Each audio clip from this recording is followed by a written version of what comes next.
ও ভাই দাঁড়ান দাঁড়ান। আসসালামু আলাইকুম। ওয়ালাইকুম আসসালাম। কি হয়েছে মইনুল? আমি তো একটু ভূমি অফিসে যাচ্ছিলাম আপনার কাছে। আমার কাছে কি বিষয়? আমার ওই 2 বিঘা জমি একটু খারিজ করানো লাগবে। ও আচ্ছা, তা আবেদন করেছো? হ্যাঁ ভাই, আবেদন করেছি। কোথা থেকে আবেদন করেছো? ওই আমাদের বাজারে কম্পিউটারের দোকানের থেকে করেছি। তা কয় টাকা নেছে আবেদন করতে? 1100 টাকা নেছে আবেদন করতে।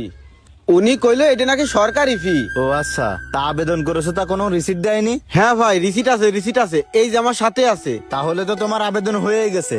এবার তুমি অপেক্ষা করো, দেখো কতদিন লাগে। ও ভাই, আপনি তো কিছু হলেও জানেন, তাহলে আনুমানিক কয়দিন সময় লাগতে পারে? আনুমানিক কোনো তারিখ টারিখ নেই ভাই। তুমি আবেদন করেছো, তোমার ওই কাগজটা আমাদের কাছে আসবে। আসার পরে আমরা ভেরিফিকেশন করে দেবো। করার পরে 1 মাসের সময় লাগতে পারে, আবার 2 মাসে লাগতে পারে। যেহেতু তুমি আমার গ্রামের মানুষ, তোমার সমস্যাটা আমি দেখবানে। 2 মাস পরে তুমি আমার কাছে এসে দেখা করে। কি করছেন ভাই?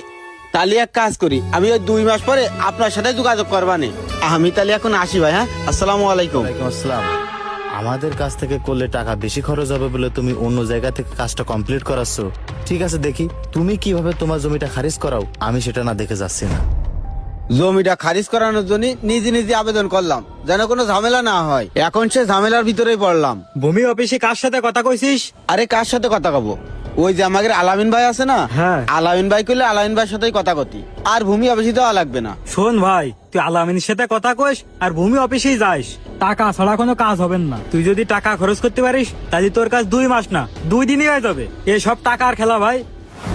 ও ভাই, আপনি তো আমারে কইলেন যে 2 মাস পরে একটা খবর পাওয়া যাবে। 2 মাস তো হয়েই গেল, এখন তো খারিজের কোনো খবর পেলাম না। আরে ভাই শোনো, আমার মনে হয় কি তোমার কাগজপাতিতে কোথাও একটা ঝামেলা আছে। কি করছেন ভাই? এটা তো হওয়ার কথা না।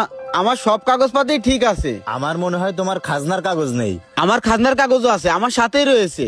তাহলে মনে হয় জমির খারিজের কাগজ নেই, আর আগের মালিকের জমির দলিলও নেই, অথবা বায়া দলিলও নেই। এই জন্য তোমার এই সমস্যাটা হচ্ছে। না ভাই, আপনি এসব কি করছেন? এই যে আমার কাছে সব কাগজপাতি রয়েছে। ও আচ্ছা, তাহলে মনে হয় তোমার সিএস আর এস পিএস আর সিটি জরিপের যে পর্চাটা, ওইটা তোমার কাছে 100% নেই।